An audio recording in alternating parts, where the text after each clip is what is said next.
नमस्कार मेरे प्यारे बच्चों, मैं विराम फिजिक्स की क्लास में आज क्लास 11th में जितने बच्चे हैं और जितने भी सम्मानित सदस्य मेरा यह बहुत सुंदर सा फंडामेंटल कंसेप्ट ऑफ फिजिक्स देख रहे हैं, सुन रहे हैं, सबको मैं नमस्कार करता हूं।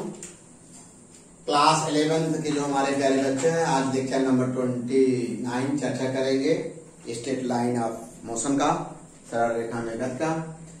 आज प्यारे बच्चों बहुत ही इम्पोर्टेंट टॉपिक है क्लास 11 के लिए, और इस टॉपिक से आने वाले चैप्टर का कंसेप्ट भी क्लियर होगा, जुड़ा है डेरिवेशन के लिए। टॉपिक का नाम है गति के समीकरणों का निगमन करना है। निगमन तो आप पहले से जानते हो, कहां से जानते हो, हाई स्कूल में भी सीखे, 9th में सीखे हो गति के तीनों समीकरण। लेकिन आज हम सिखाते हैं नई मेथड, क्लास 11 का जो लेवल है, आपका लेवल है, बोर्ड चाहे जो हो, बोर्ड से कोई समस्या नहीं है, चाहे आईएससी हो, सीबीएसई हो, सभी बच्चों के लिए बहुत उपयोगी है। समाकलन bye integration method, derivation of equation of motion with the help of integration methods. आइए चर्चा करें, लेकिन यहाँ हम रिकैप कर देना चाहते हैं। मुझे याद है, आपको भी याद है, लेक्चर नंबर 1, 2, 3, 4, 5 एंड 6 में जो हम फंडामेंटल कंसेप्ट ऑफ फिजिक्स पढ़ा रहे थे, उस समय इस बात को पूरी तरह से क्लियर करें। तो प्यारे बच्चों, एक निवेदन है, लेक्चर नंबर मेरा स्ट्रेट लाइन मोशन का जो 1929 है, इनिशियल का जो लेक्चर है 1, 2, 3, 4 एंड 5, 6 एंड 7 लेक्चर देख लीजिए, उसी पर आधारित है। नहीं देखेंगे तो भी आपको समझ में आ जाएगा, थोड़ा सा आपको कंसंट्रेट होना पड़ेगा। और जो लगातार मेरे लेक्चर को देख रहे हैं, चैनल को देख रहे हैं, उनको कोई प्रॉब्लम ही नहीं, उनको तो लगेगा कि मैं कोई अच्छा सा गाना सुन रहा हूं जो कि मुझे पहले से याद है। आइए गति के प्रथम समीकरण का निगमन करते हैं। इसे भाषा लिख लीजिएगा, क्या लिखेंगे, मान लिया प्रारंभ माने t बराबर 0 पर किसी गतिशील वस्तु का प्रारंभिक वेग u है, t समय बाद उसका अंतिम वेग v हो जाता है तथा नियत त्वरण a है। लिख लेंगे, एक बार और मैं बोल देता हूं। मान लिया किसी गतिशील वस्तु का प्रारंभ में t बराबर 0 पर उसका प्रारंभिक वेग u है, स्मॉल t समय बाद उसका अंतिम वेग v हो जाता है और नियत त्वरण स्मॉल a है। वेग त्वरण की परिभाषा से, जो त्वरण की परिभाषा, उसका अवकलन रूप यह है प्यारे बच्चों, जानते हो। अब हम क्या किए, क्रिया गुणा करके ये कर दिए। दोनों पक्षों का समाकलन जल्दी से कर लो, समाकलन का यही है। समाकलन करने के जो यह है वेग में परिवर्तन है, कहां शुरू करोगे, u से लेकर v तक समाकलन, माने लोअर लिमिट अब dv, ये तो नियत है, प्रारंभ में समय 0 है, लास्ट तक कहां गए t dt। अब इसको सॉल्व कर दीजिए, आपको बताए हैं इंटीग्रेशन dx इक्वल टू क्या होता है x, उसी प्रकार dv के v हो जाएगा, यहाँ जैसे यहाँ dt रहेगा t हो जाएगा।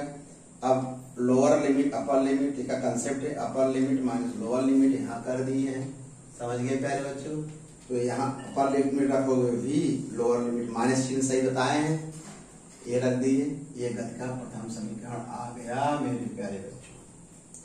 कहीं सर इतना सरल है, हाँ बेटा इतना सरल है, ये आपका लेवल है, ये कंप्लीशन मेथड है, इसको जान लीजिए।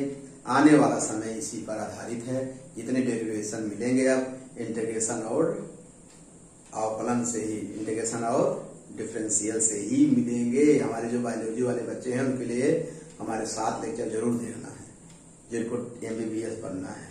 आइए गति के द्वितीय समीकरण का निगमन करें, तो वही फिर परिभाषा लिख लीजिए। मान लिया प्रारंभ में, भाषा तो लिखना पड़ेगा, लैंग्वेज लिख लीजिए। मान लिया कोई गतिशील वस्तु है, प्रारंभ में t बराबर 0 पर प्रारंभिक वेग u है, अंतिम वेग v है, t समय बाद उसका अंतिम वेग v हो जाता है, नियत त्वरण a है तथा इस समय अंतराल में कण द्वारा चली गई दूरी या कण का विस्थापन यस है। तो वेग की परिभाषा से, वेग की परिभाषा का अवकलन स्वरूप बेटा ये होता है प्यारे बच्चों। तो ये गुणा कर दिए, ds equal to v dt, क्योंकि v का वैल्यू यहाँ समीकरण 1 में कर चुके हो, हम कर दिए, मान रख दिए, v का स्थान पे u प्लस ए टी अंदर गुणा कर दिए। बहुत सरल लग रहा होगा सर, कहें बहुत सरल है। हाँ, जो क्रमवार मेरा लेक्चर देख रहा है उसके लिए तो अमृत वर्षा हो रही फिजिक्स रूपी, और जो नहीं देखता उसके लिए थोड़ा सा प्रॉब्लम होगी और उसको भी याद लगेगा। अब हम दोनों पक्षों का अवकलन कर दीजिए। दोनों पक्षों का अवकलन करने पर, यहाँ नहीं लिखे हैं तो आप लिख लीजिए प्यारे बच्चों, कर दीजिए। तो चूंकि प्रारंभ में विस्थापन 0 होगा, इंटीग्रेशन 0 से यस तक ds। अब यहाँ पर u चूंकि समय है, समय में परिवर्तन, समय का परिवर्तन 0 से लेकर t तक है। a समय है तो ये बाहर हो जाएगा, नियत है 0 से t dt। अब इसका इंटीग्रेशन ds का इस फार्मूले से x जैसे d integration ds equal x, इसी प्रकार integration ds equal to s हो जाएगा। लोअर लिमिट अपर लिमिट, इसका t का t माने dt का t हो जाएगा, लोअर लिमिट यहाँ बताना पड़ेगा। एक सूत्र बताए हैं x पावर n dx, याद है बेटा? x पावर n प्लस 1 बटा n प्लस 1, लेक्चर नंबर देख लीजिएगा 1 2 3 4 5 7 में। तो इसका क्या हो जाएगा तब? t का हो जाएगा घात आया माने 1 प्लस 1 टी स्क्वायर बाई 2 हो जाएगा। इस फार्मूले से ये बाई 2 ये आ गई, T square by 2, lower limit value रख दीजिए, अपर लिमिट माने लोअर लिमिट, अपर लिमिट ये कर दिए।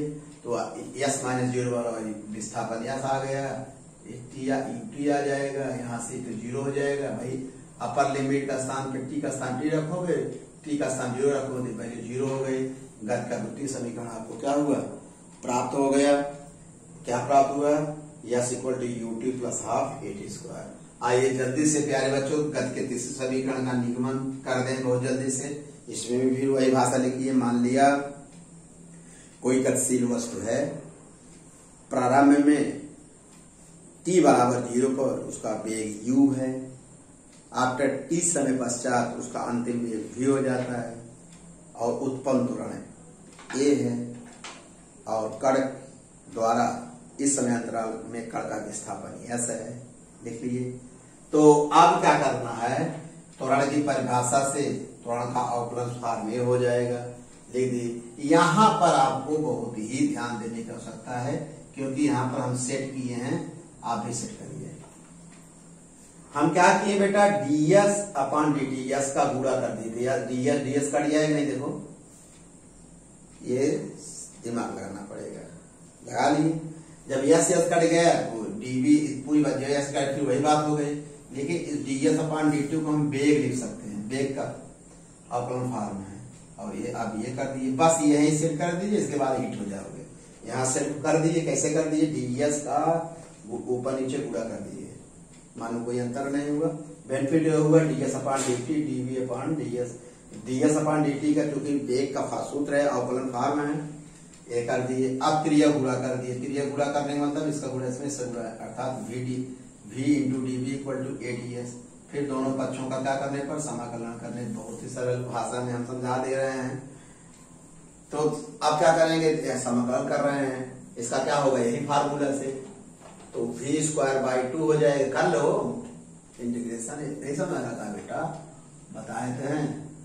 आज इसी प्रकार अगर v dv होगा तो यहाँ हो जाएगा v 1 प्लस 1 बटा 1 प्लस 1 बराबर v स्क्वायर बाई 2। समझ गए ना? तो यहाँ देख लो बेटा, तो v स्क्वायर बाई 2, अब इसका ds का s हो जाएगा, upper limit minus lower limit, upper limit v का स्थान v, फिर u, v square by 2 minus u square by 2। बहुत ही सरल भाषा में बता दे रहे हैं। तो ये क्या हो गया? ये s minus upper limit s, lower limit 0, तो ये आ गया।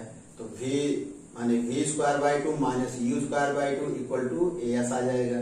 तो समाहार कर दो, v square minus u square by 2 as, फिर ये गुणा कर दो, v square minus u square by 2 as, v square equal to u square plus 2as। क्या हो जाएगा?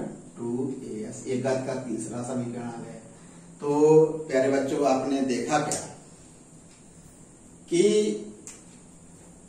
हम समाकलन इंटीग्रेशन मेथड से इक्वेशन ऑफ मोशन के तीनों समीकरणों को हम सॉल्व कर लिए।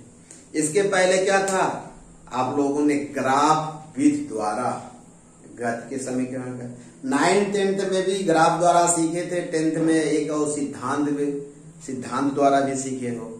तो अर्थात गति के समीकरण को डेरिवेशन करने का प्रथम समीकरण को 3 विधि से, एक सिद्धांत से, थियरी मेथड, फिर ग्राफ मेथड, फिर आज हम एक नया फिजिक्स सीखे हैं क्लास 11th में प्यारे बच्चों, वो है समाकलन।